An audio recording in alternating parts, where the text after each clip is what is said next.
నేను మీ వాచ్ గమనించాను, వెంకటేశ్వర స్వామి ఫోటో రూపం ఉంది అక్కడ, మెల్లో వెంకటేశ్వర స్వామి ఉంది. వాచ్కి ఎందుకు అంటే ఆ డైలో అలా పెట్టించారు? ఇది టీటీడీ వాళ్ళు 2000 సంవత్సరంలో వేసినటువంటి వాచ్లు. కొంచెం మా వాళ్ళకి చూపిస్తారా? ఇది 2000 సంవత్సరంలో టీటీడీ వాళ్ళు తిరుమల తిరుపతి దేవస్థానం వాళ్ళు వేసినటువంటి వాచ్లు ఇవి. ఓకే.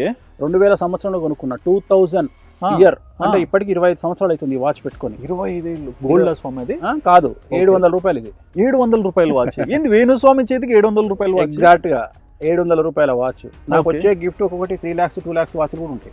నేను పెట్టాను, ఇదే పెడతా. అదే ఎందుకు అంత విశేష సెంటిమెంట్ వెంకటేశ్వర స్వామి అంటే. నన్ను కాపాడింది ఆయన్నే, నన్ను ఇవాళ కూడా నన్ను కాపాడేది ఆయన్నే. ఈ రోజు కూడా నన్ను ఎవరైనా అటాక్ చేస్తే ఈయననే కాపాడుతాడు నన్ను. నేను ఒకరిని కొట్టాలి, చంపాలి, నరకాలి, నథింగ్ నాకు వద్దే వద్దు. నాకు ఢిల్లీ స్థాయిలో, బాంబే స్థాయిలో నెక్స్ట్ లెవెల్ దానిలో తెలుసు. ఓకే. ఎవరెవరో అనుకుంటారు, వాళ్ళని పిలుస్తారు. ఎవరిని విలువ, నేను వెంకటేశ్వర స్వామిని పిలుస్తా, కామాఖ్య అమ్మవారిని పిలుస్తా.